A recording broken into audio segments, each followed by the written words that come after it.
안녕하십니까. 오늘 말씀을 전하게 될 박주혜 형제이고, 이 자리 서니까 엄청 많이 떨리네요. 와, 너무 떨려가지고 잘 설쳤습니다. 일단은 오늘 제가 나눠드리고 싶은 말씀은 요하 3장이고 교독하에서 말씀을 읽어보도록 하겠습니다.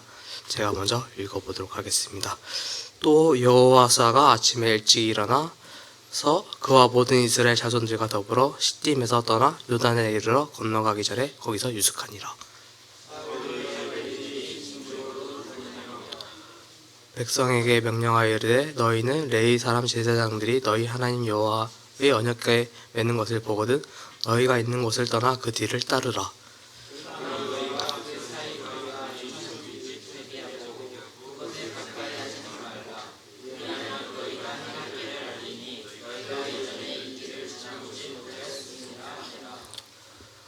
여호와가 또 백성에게 이르되 너희는 자신을 성결하게 하라. 여호와께서 내일 너희 가운데 기이한 일들을 행하시리라.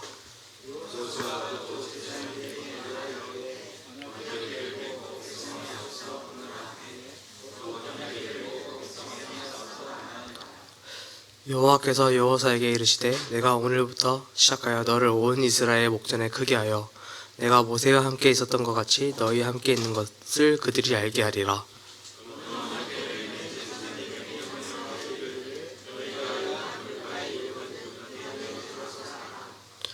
여호사가 이스라엘 자손에게 이르되 이리 와서 너희의 하나님 여호와의 말씀을 들으라 하고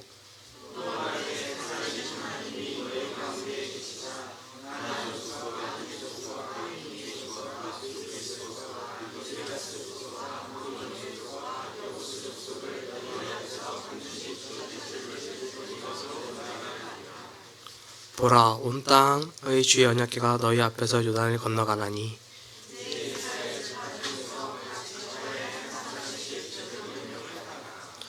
온 땅에 주 여호와의 궤를 맨 제사장들의 발바닥이 요단물을 밟고 멈추면 요단물 곧 위에서부터 흘러내리던 물이 끊어지고 한 곳에 쌓여 서리라.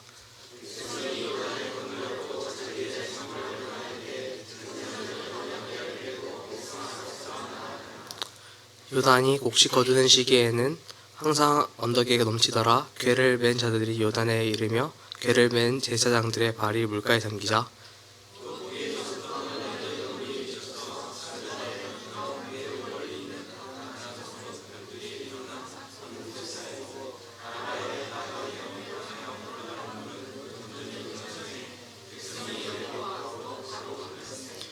여호와의 언약궤를 맨 제사장들은 요단 가운데 마른 땅에 굳게 섰고 그 모든 백성이 요단을 건너기를 마칠 때까지 모든 이스라엘은 그 마른 땅으로 건너갔더라.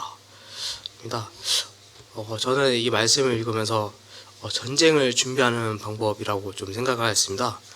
이스라엘 백성들이 하나님께서 약속하신 땅으로 이제 가려고 하는데 여호와사는 이스라엘 백성들에게 몇 가지를 당부합니다.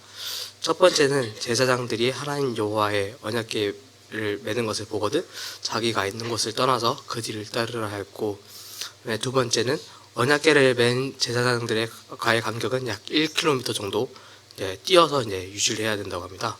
왜냐하면은 이스라엘 백성들이 한 번도 가보지 못한 길을 간다고 했고요. 세 번째는 자신을 성결하게 하라고 합니다. 왜냐하면 여호와께서 내일 기이한 일들을 행한다고 하시고요. 네 번째로는 제사장들에게는 언약궤를 메고 백성에게서 앞서 나아가라고 말합니다. 그리고 하나님은 여호와에게 말합니다. 너를 온 이스라엘이 보는 앞에서 크게 하여 모세와 함께 있었던 것 같이 너와 함께 하는 것을 그들이 알게 하리라 했고, 두 번째로는 언약궤를 맨 제사장들에게 요단 물가에 이르거든 요단에 들어가라고 합니다. 그 마지막으로 그 여호와사는 이스라엘 자손에게 말을 하는데 하나님 여호와의 말씀을 들으라 하고 살아계신 하나님이 너희 가운데 있고 가나안 땅의 여러 족속들을 반드시 쫓아낼 것을 너희가 알라고 했고, 그다음에 이스라엘 지파 중에서 각 지파에게 한 사람씩 12명을 택하라 합니다. 그리고 여호와의 궤를 맨 제사장들의 발바닥이 요단 물을 밟고 멈추면 요단 물 곧 위에서부터 흘러내리던 물이 끊어지고 한 곳에 쌓여 서리라 말을 합니다.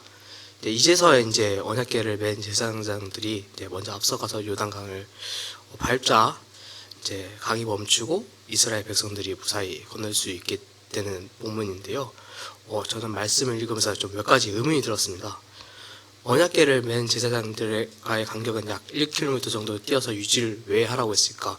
그냥 바로 뒤에 붙어서 가도 되는데 왜 1km일까 생각도 들고, 두 번째로는 왜 홍해 때처럼 이제 지팡이를 들고 두 손을 바다 위로 내밀어서 갈라지기도 할 수 있었고 말씀으로만으로도 이제 갈라지게 할 수 있었는데 왜 모든 가정에 있어서 언약궤를 맨 제사장들을 앞서였을까?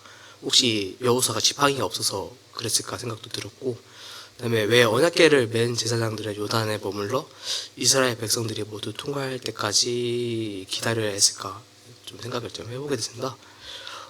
제가 분별하기로는 이제 하나님이 이스라엘 백성들이 전쟁에 임하기 전에 어떻게 전쟁을 해야 하는지를 준비시키는 과정처럼 생각이 들었습니다. 만약에 다른 족속들이었다면 전쟁을 준비할 때 군대 수를 늘리거나 군인의 전투 능력을 향상시키거나 좋은 무기, 좋은 병거 등을 확보했을 것 같습니다. 첫 단추가 잘 매야지 끝 단추를 잘 맬 수 있었던 말이 있는데, 그만큼 요단강을 건너기 전에 일어나는 것들은 이스라엘 백성들에게 있어서 가장 중요한 과정이라 생각이 들었습니다. 하나님은 이스라엘 백성들에게 요단강으로 인도를 하였고 언약궤를 맨 제사장들을 앞세워서 통과하기를 원했습니다.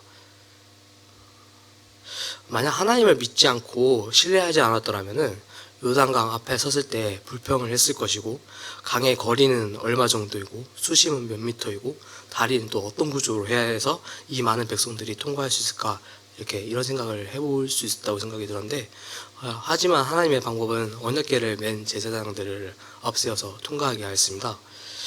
정말 간단했습니다. 그러니까 하나님의 말씀을 듣고 믿음으로 이제 그 요단강을 건너가는 건데요. 그리고 그들은 이제 경험을 하게 됐습니다. 이제 그 요단이 이제 갈라지게 되고 마른 땅이 드러나고 이제 통과했는데, 강에 물이 마르는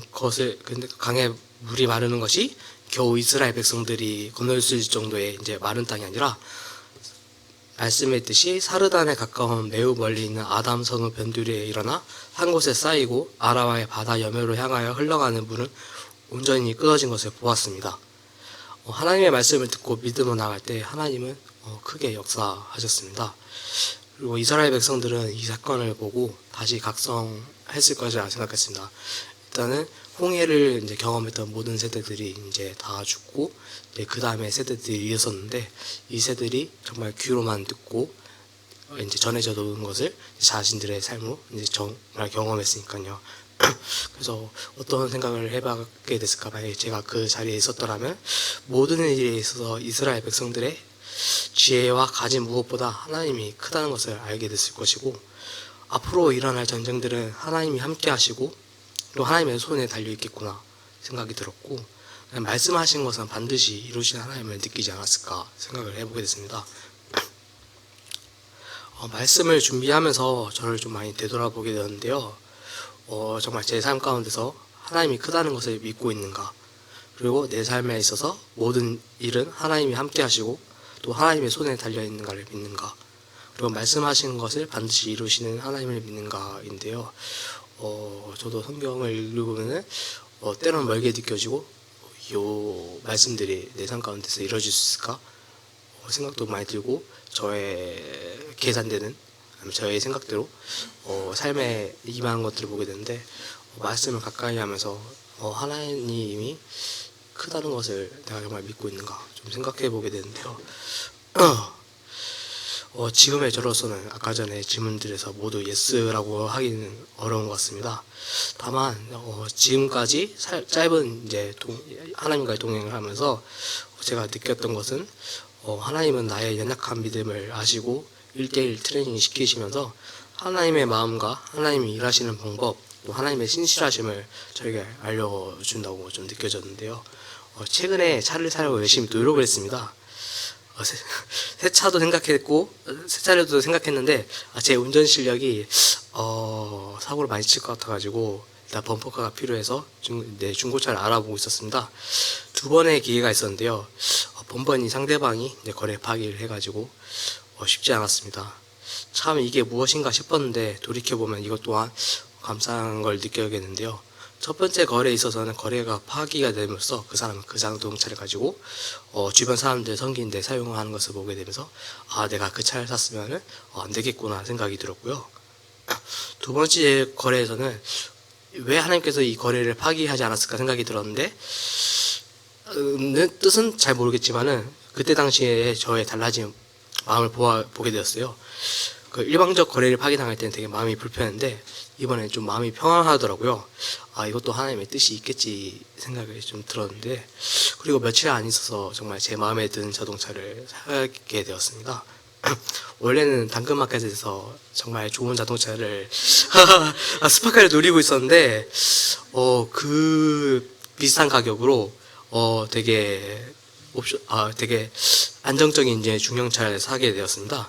네, 그 덕분에 아마 제가 운전을 이제 잘 하게 될 때쯤이면 서울을 왕복할 때 좀 안전하게 고속도로를 탈 수도 있고 짐도 실을 수 있고 또 누군가가 필요하다면 제 차에 태워서 또 도와줄 수 있지 않을까 생각이 들면서 감사하게 되었습니다. 네, 일단은 제가 말한 것들을 제가 먼저 제 삶 가운데서 실천해 보도록 하면서 저는 이만 말씀을 마치도록 하겠습니다.